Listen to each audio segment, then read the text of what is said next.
Yeah, when you're wanting to jump pricing brackets or tiers or kind of raise your prices, I think before you can do that, you have to believe in yourself. You have to value yourself and what you do as more.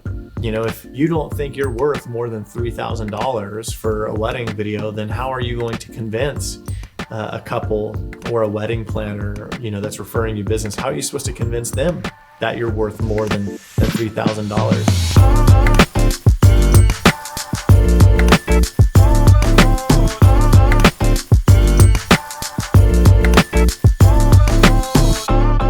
Hi everyone, it's Jason here from Wedding Film School. Today we've got Rêve Films on the channel doing an interview with us, and we're just getting to know them a little bit more, learn about their business. Where the topic of the video, I guess, is building a brand that people love. And so today they're here with us chatting about all that fun stuff. We've got a number of questions to work through, and I've reached out to a couple of people in the industry to sort of see what they were interested in speaking, having these guys speak about.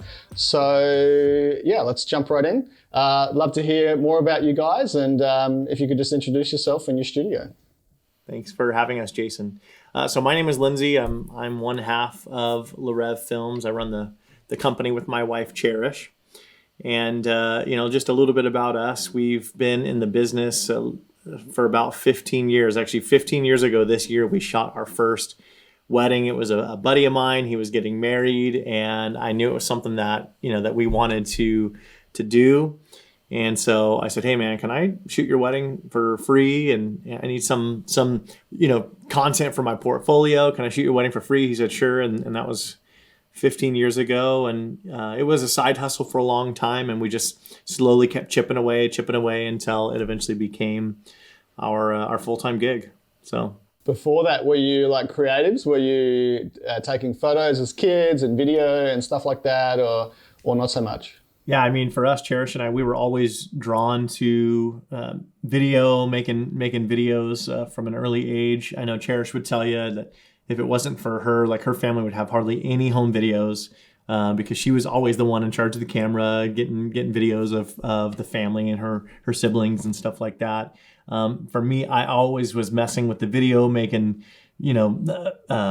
movies and stuff, short movies and films with my friends on the street, and stop motion animation with Legos and action figures. And I even learned pretty quickly in school that if you made a video for a school project or an assignment, it was going to be an easy A, like a guaranteed A plus, 100%. Because even if the content wasn't really that great, it was just so impressive, because especially back then when I was in school, there weren't that many people that were able to make videos like there are nowadays. So yeah, we've always been interested in video. And so the fact that we've now been able to turn that passion into something that's actually supporting us, supporting our family is pretty great. Yeah, well, that's how I actually filmed my first wedding. The media high school teacher recommended me to another teacher for their kid's wedding. So I ended up charging like $50 and got to have a free meal at a cool party. And that was like 18 years ago now. So it's been a long journey since then. But it's funny how we just fall into these things. But it's something that we may have always fallen into because it was like a natural talent and natural passion. So yeah, and filming weddings is great because you can actually make a decent living. You can make some decent money filming weddings. It is a competitive job. It's a competitive industry, but it's nowhere near as competitive as maybe going into Hollywood and filming movies or making movies or something like that. And of course, it's not just about making money. It's about connecting with your clients. It's about telling their story. It's about connecting with other vendors in the industry. And so where are you based, and what percentage of your projects are interstate? Yeah, so we're based in Southern California. We live about halfway in between LA and San Diego, a little bit more inland from the coast, about 45 minutes from the beach. And now, as it stands, I would say most of our weddings are kind of not within our hometown. We still do some in LA and Orange County and things like that, but most of our weddings now are going to be what we consider destination, where it takes a day of traveling to get there, outside of the state, something like that. Where we're located, we used to film a lot of weddings in. It's a town called Temecula. They're really well known for their wine country. And so basically it was a great spot for us to learn and to like grow and start our business, because it's kind of a little bit of a mini destination for people wanting to get married. People that live in LA and Orange County, San Diego, they kind of come out from these places, get married in Temecula, because you can almost have like this almost like Tuscan or Tuscany type wedding or experience without having to, of course, fly all the way to Italy. And so, yeah, it was a great place to start our business. We used to do pretty much 100% of our weddings here in Temecula, and we were, I think our peak years, we were doing like 45 weddings a year, just here in our hometown, which was way too much, way too many weddings, no matter what you're charging. It's way too much, and the backlog monster will get you.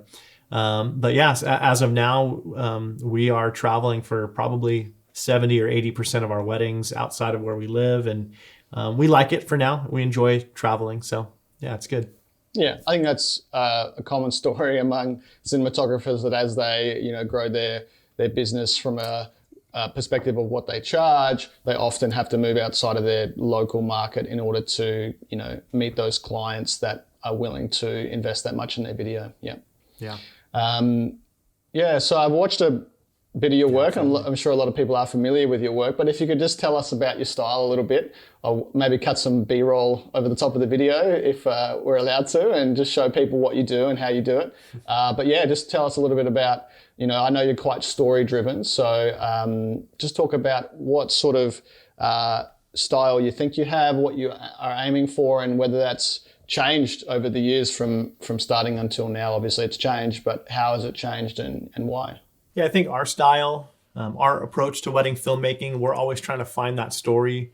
My wife does the editing, and she would tell you that, if you don't feel something, even her as the editor, if she doesn't feel something when watching it, whether it be, sadness or happiness or joy or something like that, like it's not worth, telling that story. And so that's our biggest thing, very story driven.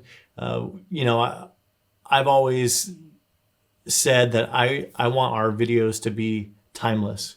They are heirlooms that you're going to be passing on for generations, hopefully. And when you go back in 10, 20, 30 years, I don't ever want our films to feel too dated. Right now it's an exciting time because there's so many different styles out there. Lots of really trendy things going on in wedding filmmaking, which I personally love. But for us, we stick to what we know, and that's making more of a, cinematic, a timeless, story-driven wedding film. And I think every couple is different. We try and tailor our films to each couple. Some films are going to have a more romantic or dramatic vibe to them. Some are going to be more fun because the couple is just more playful or whatever. So we really do try and tailor it to each couple.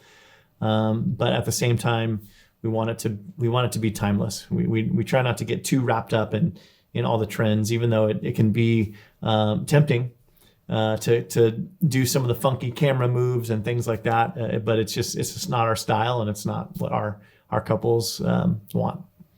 Yeah. And on the day itself, certain things happen that as an outsider, you've got this odd responsibility of coming into their day, and all of a sudden you're like a part of their family, right? And you're just trying to, just really get to know them and what their family's about, and the emotional journey that they've been on with their family and their friends to get to that point. And there's always like some interesting story you can pull out of that one day with them. It's amazing how much you get to know them. And often, I call my wife on the way home from a wedding that I've shot by myself or with a second shooter, and it's like you really feel like these people after spending a day with them, and you can get quite emotionally connected to them quite quickly, which is a beautiful thing about what we do. Hey? Yeah. Yes. We get real invested in our clients and their lives. It's funny because sometimes at the end of the day, when I'm done shooting a wedding, it's like, I really feel like I know these people, or maybe I've met them before, and it's really just because you've been kind of a fly on the wall staring at them through your camera all day long that you just kind of feel that bond or that closeness with the couple and with with their friends and family that are attending the wedding.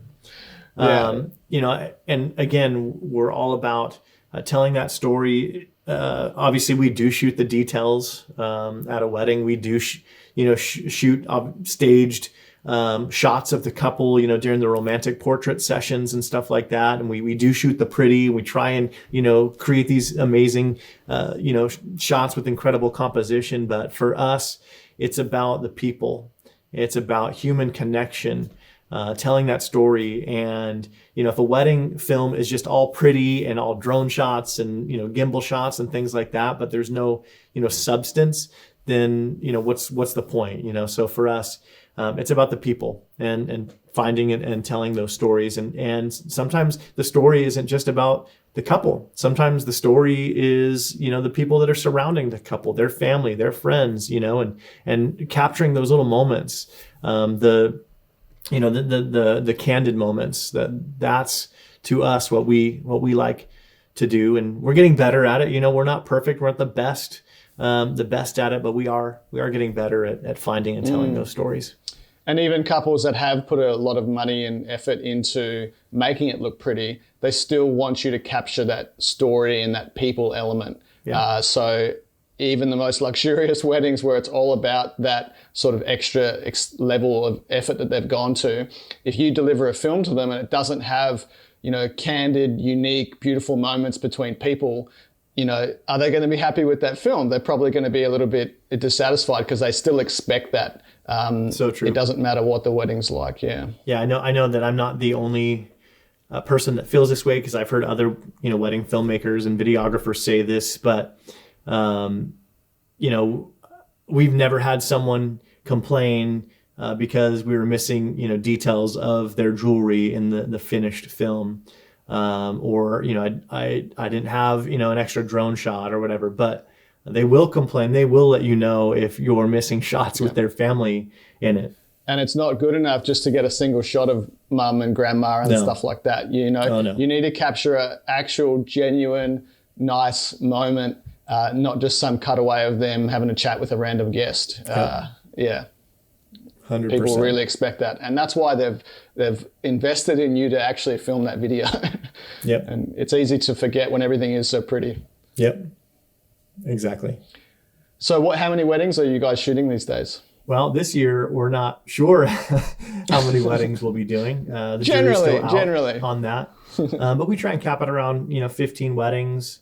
That's where we feel comfortable. Last year I think we did about 17, maybe 18 weddings. So our goal is 15, and then from after we have that filled up, then we really get picky about the weddings that we say yes to after that. They got to be really worth it for us to invest that time and do that. But yeah, we try and keep it at 15, which is a manageable number for us. So you're not capping it. That's just a natural occurrence of going from 40 down to 17. It's happened as you put your pricing up. Is that how it sort of worked, or have you actually tried to cap it at 17? Yeah, it's a little bit of both. For us, we limit it to about 15 weddings per year. Mainly because we're trying to create a certain type of lifestyle for ourselves. We don't want to be gone every weekend.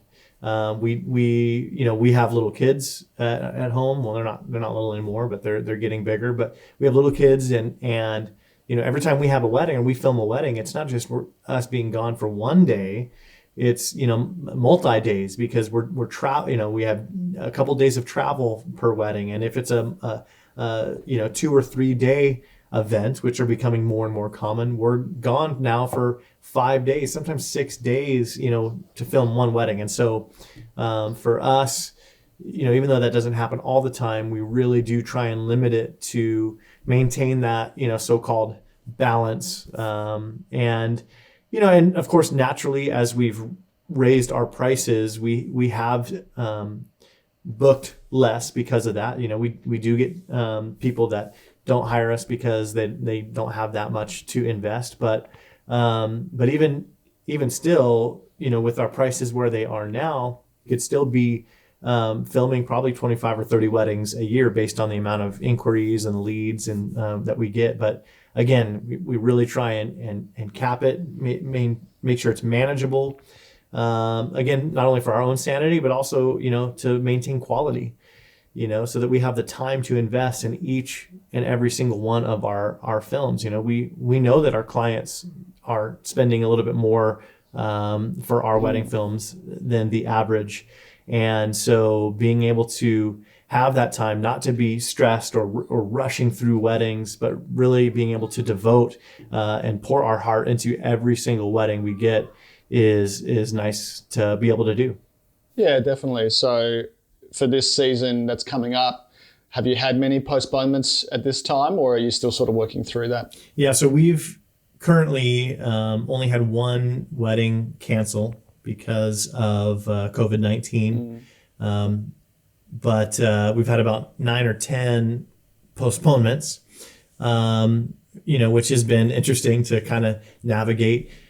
Although, and as much of a bummer as that is, one of the silver linings or the nice thing that's kind of given us a little bit of encouragement and confidence is several of our clients that have rebooked us have reached out to us and said, hey, you are one of our, top 3 vendors that we really, really want to make sure we retain on the new date, so what is your availability? They're asking us, when are we available to shoot their wedding? And that is just very humbling. We are very grateful for that experience. Obviously, we'd rather not postpone. We'd rather, be able to shoot their wedding on the original date. But, if we do have to postpone, it is nice to get that feedback from your clients to know like how important you are to them. And you better believe that now when we go and shoot their wedding on the new date, we're going to be ready to go. We're going to be fired up to do something amazing for them.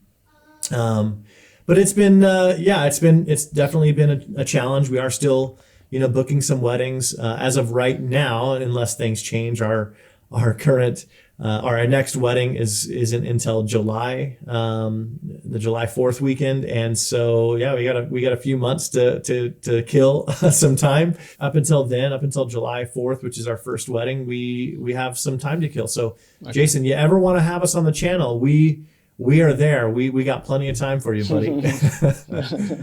You're available. Yeah.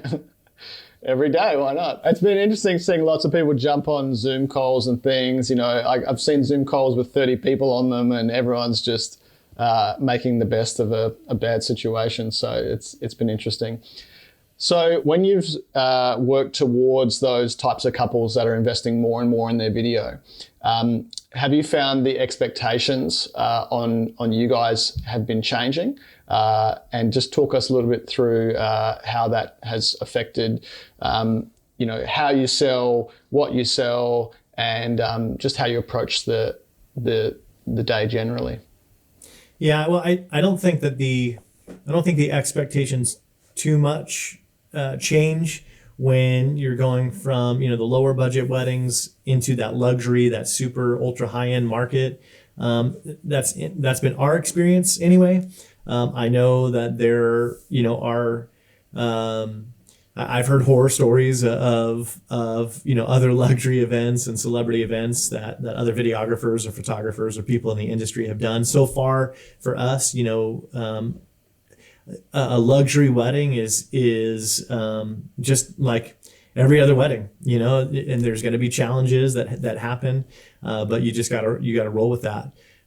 Sometimes the expectations of clients who spend more on video is actually less, because it's possible that they have more money, so relatively speaking, what they spent, even though it might be a lot for somebody, what they spent maybe isn't that much, and so sometimes their expectations are less. So for us and how we approach our marketing, we're more building those connections with the wedding planners that are doing those events, with the photographers and the designers that are referring us. Because to be honest, most of the time when we show up to a wedding, we're meeting the couple that day for the very first time. Up until that day, a lot of the communication, the booking process has all been done through a third party, usually the wedding planner. So for us, we're working on fostering those relationships. So in terms of our marketing and our branding, we just make sure everything is as polished as it can possibly be. All the little details, making sure that those are, thought through as much as even the bigger things that we do. And really just trying to put our best foot forward, because you never know what somebody is looking at, what somebody, is going to be nitpicking about your company.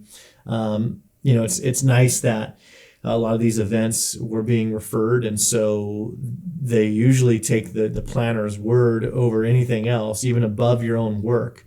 They want to make sure that you're good at what you do, so they're going to check out your work and make sure. But if they go on there, they watch a few clips, and if the planner recommends it, and if it's good to them, they're going to hire you. So that's been our experience. Again, some people might tell you different that are also in this luxury space, but we've been very fortunate that we have really, really amazing clients, and most of our weddings are just about as smooth as you could expect any wedding to be. Yeah, that's totally common. You hear that definitely around the place, that people, with those higher budgets have realistic expectations of their suppliers, and often as the videographer, you're there trying to network and collaborate and obviously deliver a good product. Yeah, these bigger budget weddings, they definitely have a lot more moving pieces. The budget's bigger, so there's going to be a lot more vendors involved, a lot more egos involved, a lot more personalities that you have to deal with. And so, behind the scenes, that might be a little bit different. But when it comes to, communicating with the client, we've always had an amazing experience. Again, maybe that's just us, but we've been really fortunate that way. Yeah, that complexity of the range of suppliers. There may be, once you get to that high end, some egos within those other suppliers as well. So, and if it's people that we have to interact with as the videographer, perhaps the photographer or the makeup artist or even the planner themselves, you have to sort of always check yourself and make sure that you're acting in the best interests of the couple, obviously, but also just representing yourself properly to get what you need out of the whole interaction. So what's one of the most challenging situations that you've come across on a wedding day, whether you've put yourself in that situation or whether that situation has come to you? Yeah, one of the most challenging things that we experienced last year, we were shooting a wedding in Newport, Rhode Island, and it was this 3-day long event, a celebrity couple, and at the end of the second day, the wedding planner basically was like, hey, People Magazine, who was publishing the pictures and the video from the wedding, they're not posting anything for several days after the wedding, a few days after the wedding, and I want everyone that's here, celebrating this wedding, to be able to see some of the amazing footage that you guys have been getting. Is there any way that we could surprise the couple with a same day edit to be played at the wedding reception? And, obviously inside our hearts just like sink, and we're like, oh my goodness, how are we supposed to do this? But of course we, on the outside, we're like, yeah, we'll make it work, even though, we're secretly freaking out inside. And obviously the couple didn't pay for us to have, an editor or a third shooter there that could fill in while Cherish is, editing. We had Cherish's cousins with us who are not videographers. They were just there to assist us and make sure we have our shots and carry our stuff and everything like that. So we gave one of them a real quick lesson on how to shoot weddings, and hey, we need you to get cocktail hour. And so while they were helping us film cocktail hour, Cherish is secretly in a corner like editing away and trying to make this same day edit happen. And just like in the movie, she finishes rendering the video like literally minutes before we're supposed to play it. But as challenging as that was, it ended up being one of the most rewarding experiences of our careers to date because, it was played to a room with, lots of TV producers and some celebrities and things like that. And, the response was incredible. We ended up getting like a standing ovation, and, it's just one of those moments like out of a movie, for us anyway. It was so powerful and encouraging. And, some of the people in the audience, they have, podcasts and they're on the radio. And so, the next day or two, they go back home and all of a sudden we're getting texts from people saying, "Oh my goodness, they're talking about you guys on their podcast. This is incredible." So it was challenging, but it was well worth it. And I always look at that as one of those experiences as to why you shouldn't always just say no to something, just because, you're not getting paid for it, or if someone's asking too much, to really think about, what it's going to mean to say no. Because had we said no, the planner probably would have understood. The planner probably would still refer his business to this day. We have a great relationship with them. Wow. However, now, because we said yes, because we took a chance, now we're really in with that planner, and we had these amazing experiences, and we've been booking weddings a ton since then because of that, because of the word of mouth, because of the the press and the excitement of it. And so, yeah, it was challenging, but it was well worth it, and something that we'll never forget. And I assume that you don't normally sell a same day edit. It doesn't sound like it. No. Yeah, we do not offer same day edits. It's not on our price list. We can do it. Obviously, we did it, but it's not something that we prefer to do. So maybe talk to us a little bit about what it's like working with your wife and operating a business together so closely. Yeah, working with your spouse, it isn't always easy. And I know that some people can't do it. For us, we've been able to make it work, and it's something that we really enjoy doing together. We're very different people, and our strengths complement our strengths and weaknesses complement each other. So we're in areas where I excel, maybe Cherish isn't so good, and where she excels, I'm not so good. And so we really help balance each other out. And I think that's kind of the perfect recipe for, a successful partnership, not only in our business, but even in our marriage. But it's not always easy. We have separate offices for a reason. We don't work out of the same office in our house, for a reason, because you need a little bit of separation. But we have been able to make it work. And, it's nice. I used to work for another company. A friend of mine started this company, and we helped it grow, and it got to be pretty successful. And I remember I used to come home and I would be so excited about something that happened at work. And, my wife, Cherish, would be like, "Oh, okay, great."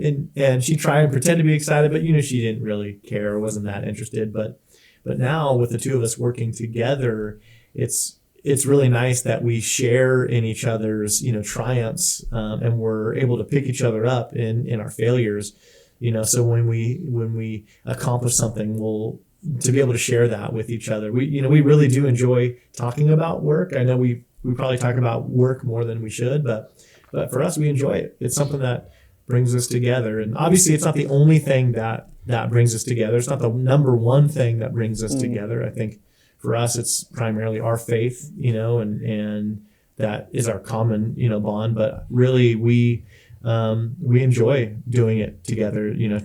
Cherish is my best friend, and so to be able to do anything like this with your best friend is pretty great. So I think we're pretty fortunate in that way. And there's something to say for experiencing the highs and lows together. If you're both off doing separate jobs and separate career paths, you come home on different days, excited or stressed. Whereas when you sort of run the business together, as you say, you have those peak moments of, satisfaction and enjoyment together. And then when the business is struggling and you're stressed and going through the crisis that we are at the moment, you're sort of stressed together. So it's nice to go through those highs and lows together. That makes a lot of sense.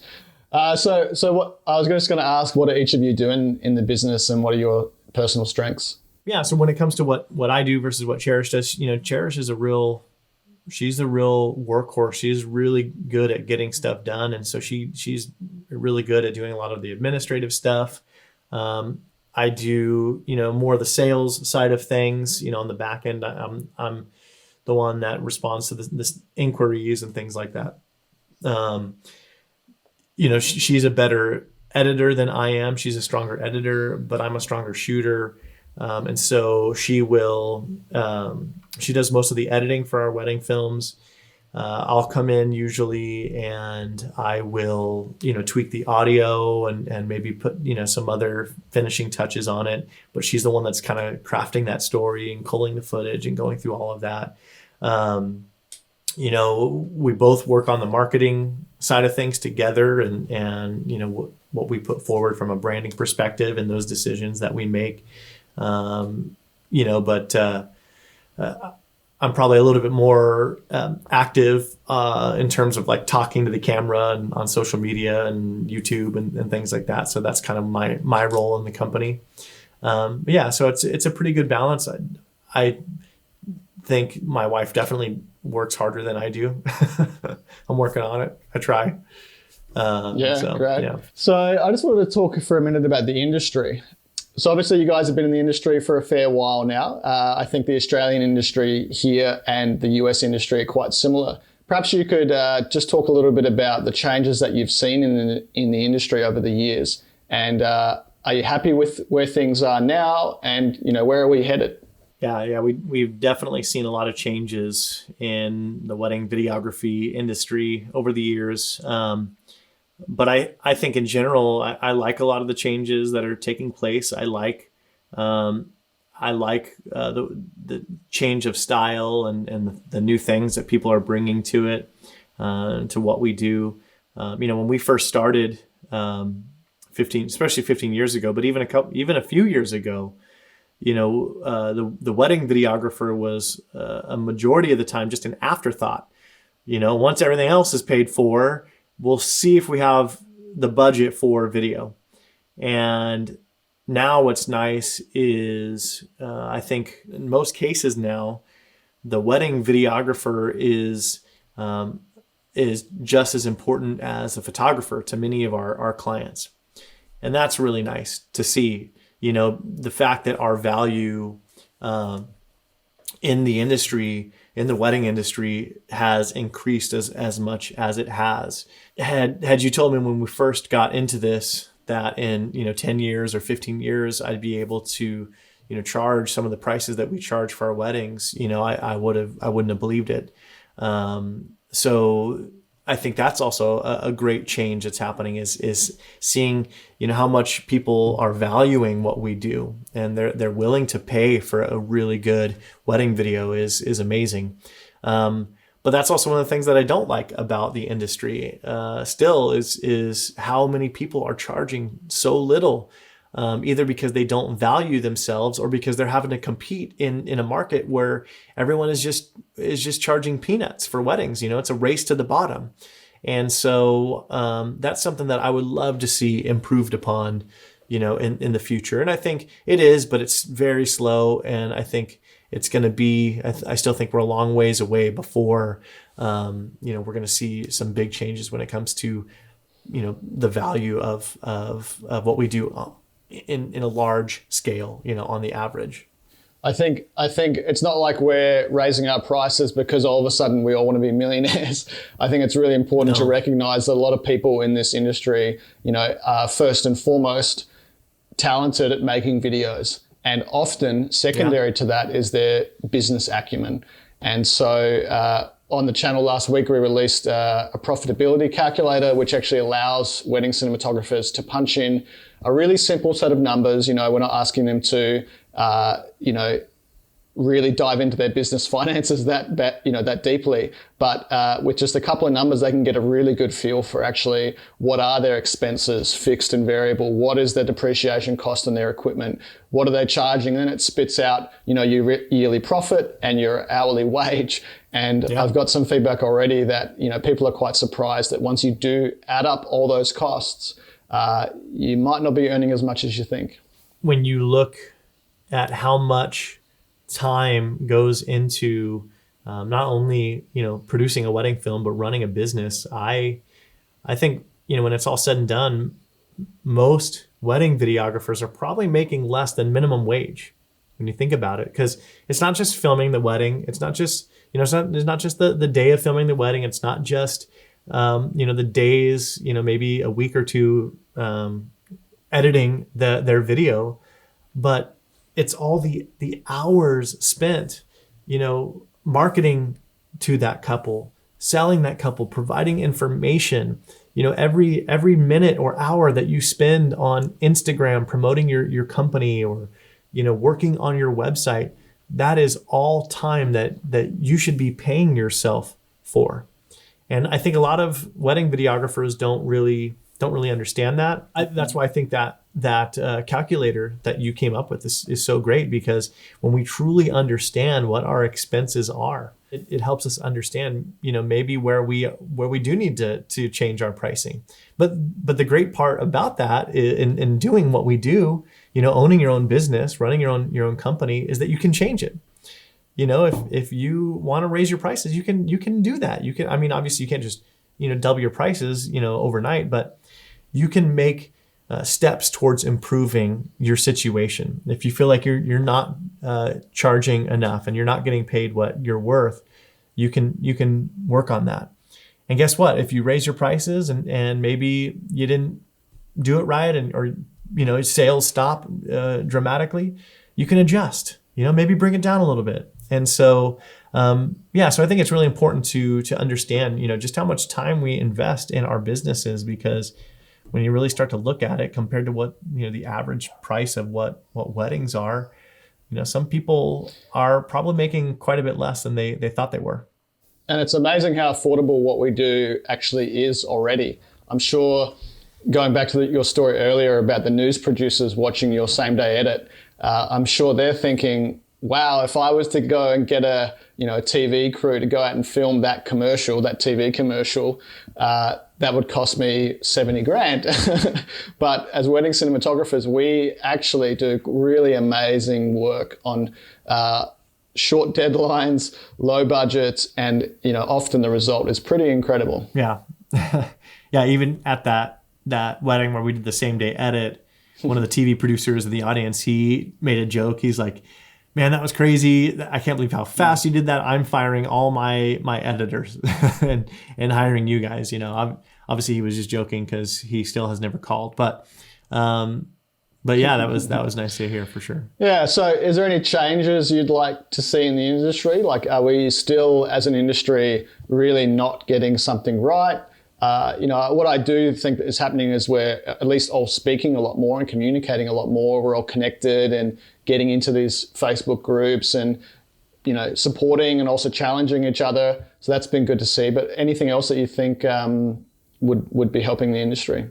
Yeah, well, the pricing is one thing. I think another thing that I see happening is videographers are too worried about spending time or networking with other videographers. They're worried more about what other videographers think of their own work than, even sometimes the clients themselves. They're more worried about impressing other videographers and things like that.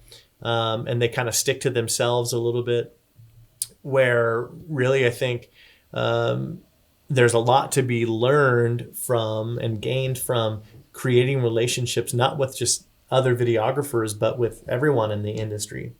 And I'm not saying that, videographers don't do that. But by and large, I see it, I see a lot of them just kind of sticking to themselves, and many haven't really fully grasped the concept of creating genuine relationships with other people in the industry outside of the videography community. And not just creating relationships with a planner or a photographer because you think that you are going to get business from them. No, but creating authentic relationships, finding out how they run their businesses is a huge advantage. When you get somebody that wants to share, how they have overcome certain challenges, and having a perspective outside of somebody that's a wedding videographer is so valuable. And not just discounting people because they're not a planner or they're not a photographer or they're not a venue, but we have some of the best relationships with everybody in the industry, florists and, cake bakers and, stationers. One of our best friends in the wedding industry is a stationer and a brander, and she has helped us with our business so much, and she's helped connect us to so many great people in the industry that has led to some pretty amazing things. So that's what I'd like to see more of. I'd like to see, videographers learn how to do that better, not just necessarily stick to themselves and be concerned about what other videographers think, but also but also creating those relationships with other people in the industry and nurturing that. So what advice would you guys have for people in their first year of business? And then, as they grow their brand, grow their studio, how would you, what advice would you give them if they're moving from, say, charging $1,000 to $5,000?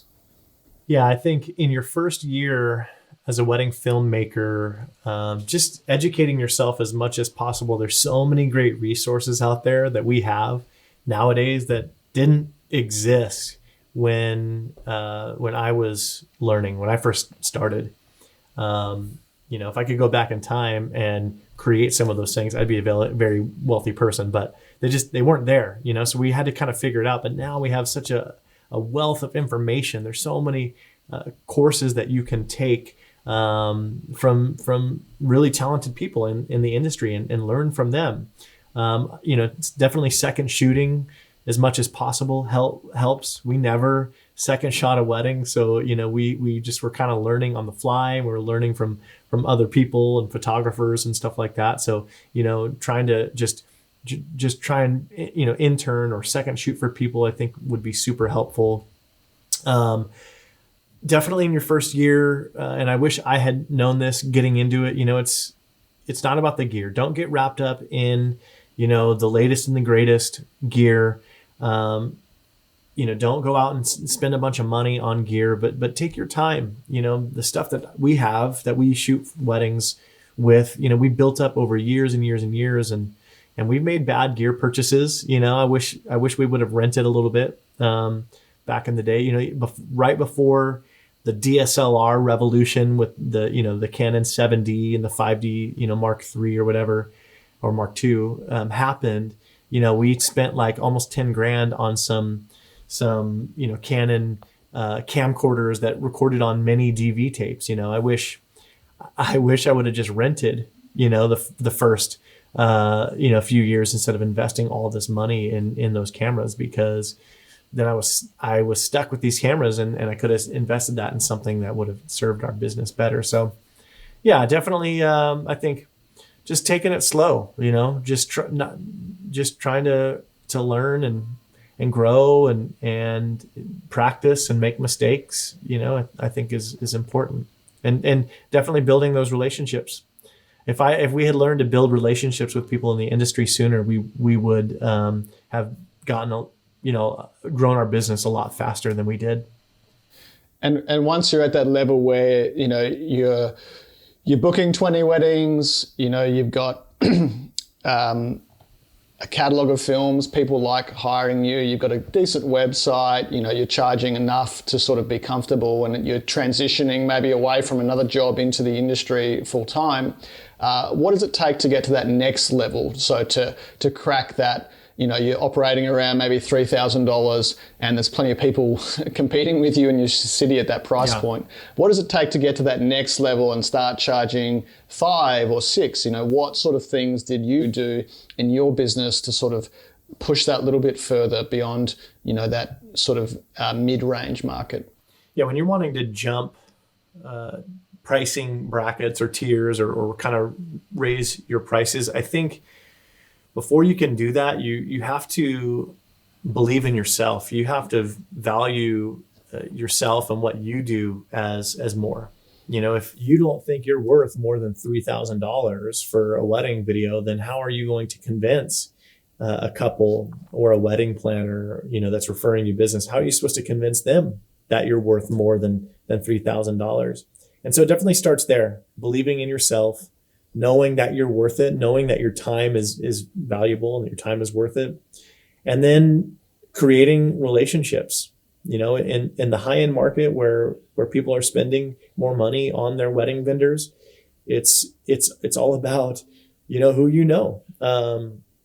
and so getting out there and creating those relationships with the people that are working these weddings, and if you stick around long enough and you create these authentic relationships and you do a good job and you're reliable and you're a good person and you're not a jerk to be around, and then you just might get that opportunity. And sometimes that's all it takes, is just that one opportunity, one person to take a chance on you, to refer you a high-end client where you can charge a little bit more. And then once you got that good work in your portfolio, and and other people that are in the high-end market see that, oh, you worked with so-and-so, or you did that wedding, then they're going to be like, well, they must be worth it. I want to work with them too. And so sometimes it's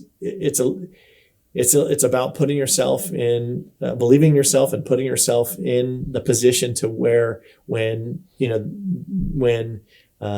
opportunity strikes, you're there. It's a little bit of a chance, too, being in the right place at the right time. But I think it starts with, again, believing in yourself and then creating those relationships.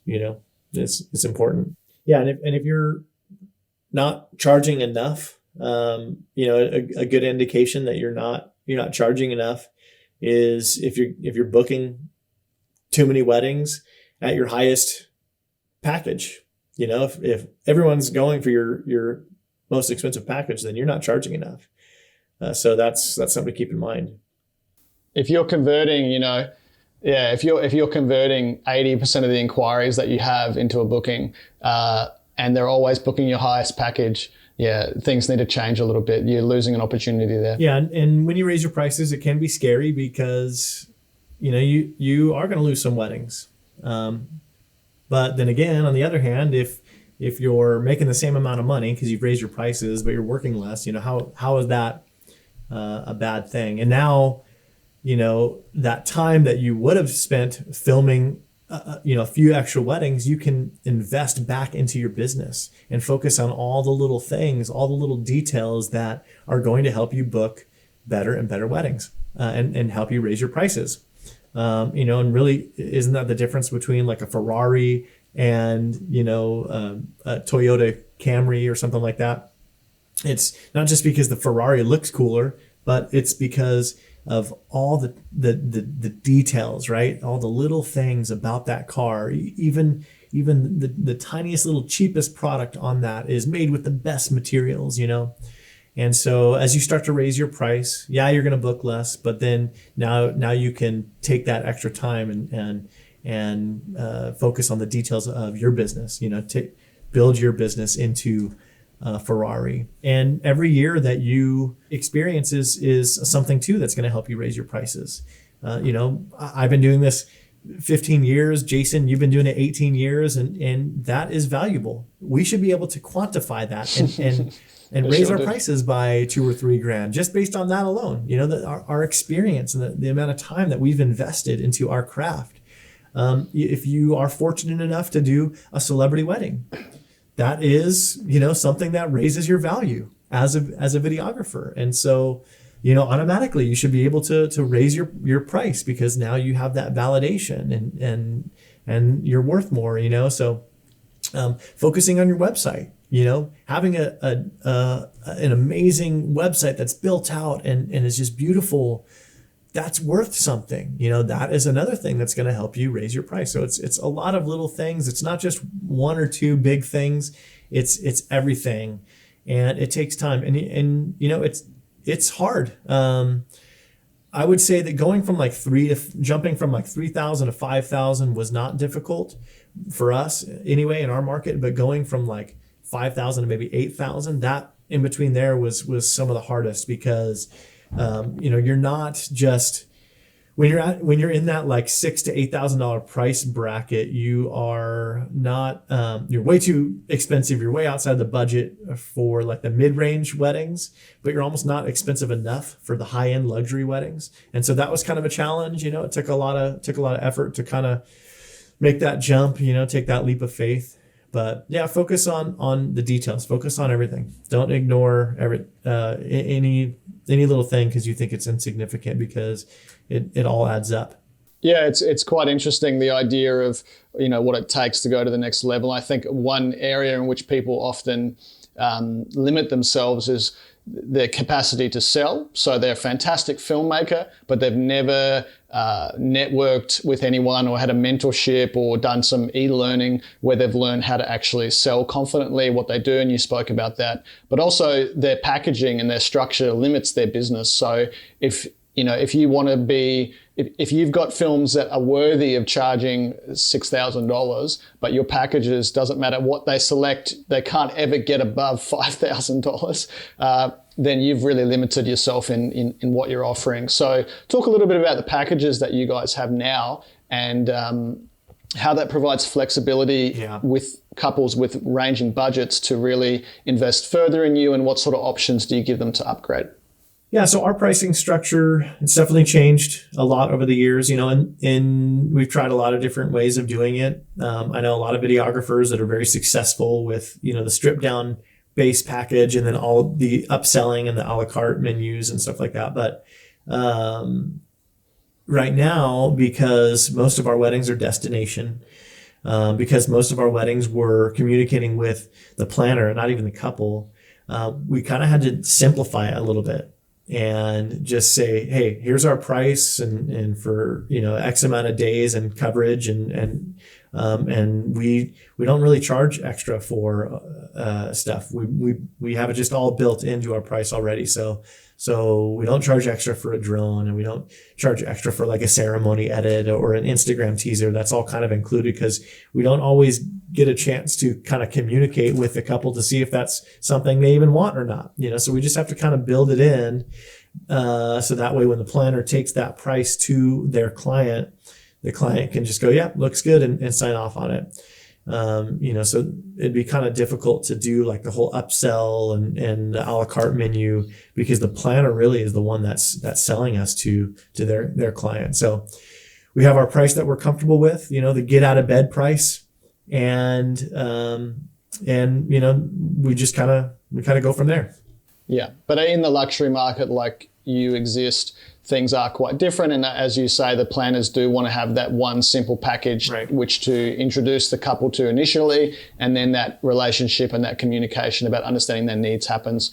I guess when you're charging more like 3 or 4, totally, you do maybe want to pick apart that base package a little bit and take out Instagram trailers and teasers and take out raw footage, take out, 4K, maybe you only deliver 1080, but you can deliver 4K for an additional fee, all these little things. It really depends on where you sit in the market and, what you believe should be your base package that, as you say, gets you out of bed in the morning. Yeah. Yeah. And like I said, we used to do that. We used to have that, have the 3 packages and then the a la carte items and stuff like that. And I think that works really well in kind of the mid to low end of the spectrum when it for wedding videography. And if you're doing it right, most people should be booking your middle package. So a majority of the weddings you book should be the middle package. The base package is just there to make the middle package look good. So you should be booking mostly that, and then a handful of your premier, your top packages, and hopefully hardly any of your base package.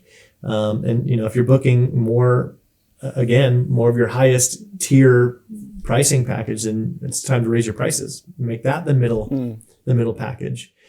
So yeah, we used to do that, but again, like I said, when you start getting into some of these weddings that we're doing, we have to keep it simple.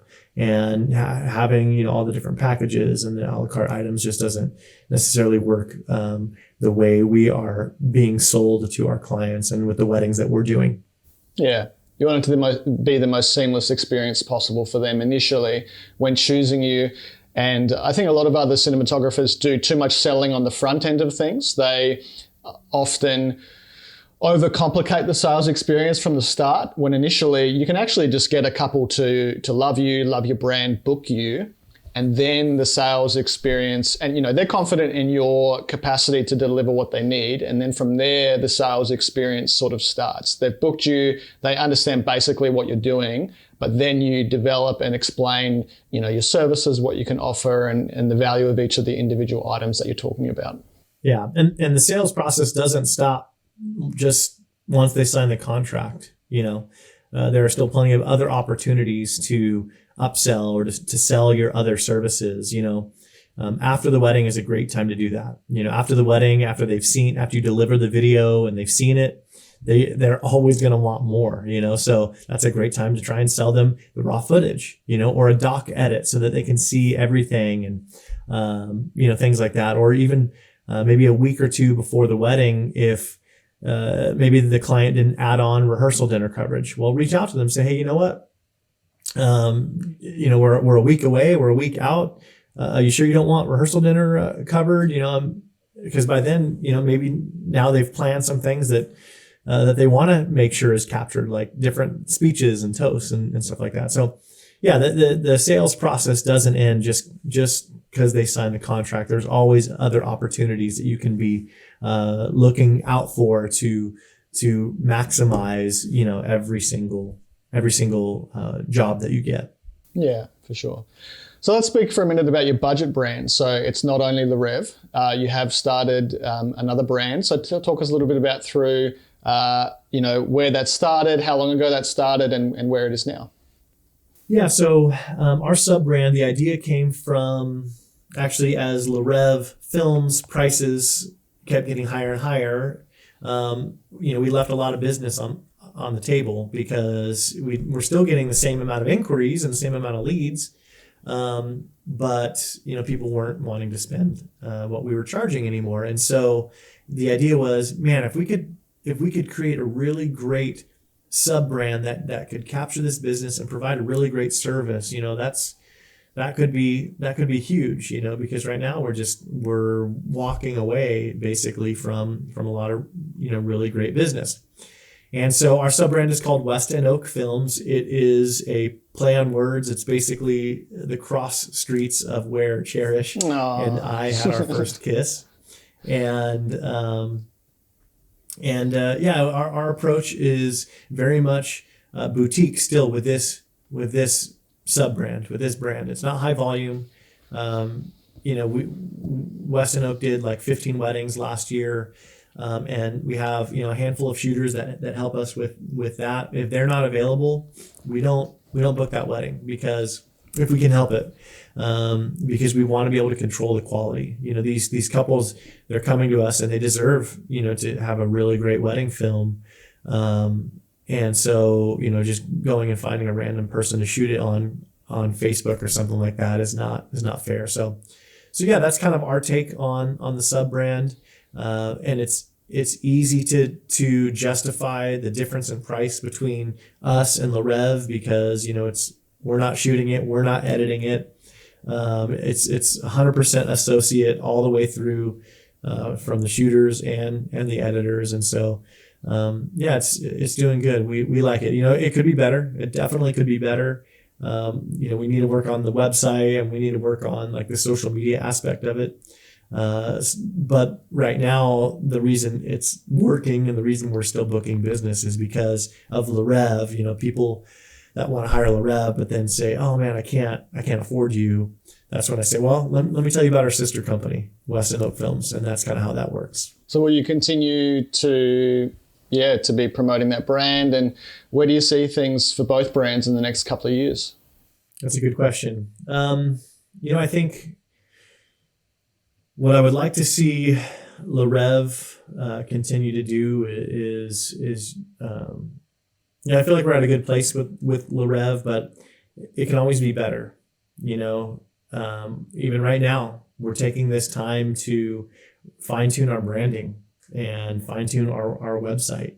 Build a better mousetrap. There's always areas that we can improve. Although I think it's in a pretty good place, I think we're not going to rest on our laurels. We're going to keep working on the business. We're going to keep working on our craft, as creatives, and trying to get better at what we do and provide a better product and a better service to our clients, because that's what they deserve, and maybe one of these days I'll feel like we've made it, but not yet. We're not there yet. And then as far as the budget brand is concerned, Weston Oak Films, I think what would be great is if I didn't have to call it the budget brand anymore. If I could apply to Weston Oak Films what we've done with Rêve Films and grow that into maybe a company that's charging more and more and more and doing higher end and luxury weddings, that would be nice. Right now, it's a long way off from that for sure. But that would be nice to see. We have a long way to go as far as that's concerned. But yeah, it's been good. We're just wanting to do the best we can, and provide a good product for everybody, a good service, and make people happy. That's what we want to do. I think we're pretty much done. So it was just going to be a wrap-up question, really, unless you had any other ideas or things that you wanted to talk about. Is there anything else you wanted to say, Lindsey, or are you good? Yeah, I think in closing, I would just say that, we love this industry. We love what we do. We always feel like, we're living the dream, and that's what Le Rêve is. I mean, in French, it literally means the dream, so we're living the dream. I get to run a company with my best friend, my wife, and I'm so happy that our little company that we started so we could afford to get married, the two of us, has resonated with people and has had a small measure of success and is able to support our family. I think that right now is the absolute best time to get into the wedding industry or to be a wedding videographer. Of course, despite all the trouble that we're having right now, with the COVID-19 and stuff, but right now is the best time because there's so much education. The gear is so much more affordable. There's more gear than ever, to be able to get in and to create movies. Anybody can do it. And I think, that's incredible, So, yeah, thanks for having us on, Jason. This has been amazing. Wedding Film School has been a staple on YouTube for a few years now, several years, and it's awesome what you guys do and helping people. It's helped us over the years and watching some of the videos, and so thank you so much for having us on. We really appreciate it. Thank you. Yeah, beautiful. Thanks. Really appreciate having you on the channel, and I think there's lots of exciting stuff coming from these two in the future. So Wedding Film School, be sure to stay in touch with them and continue to watch as a studio and educators in the industry as well. The two of you together grow your brand and grow your support and what you're giving back to the industry. So thanks so much for coming on today, and we'll see you all soon.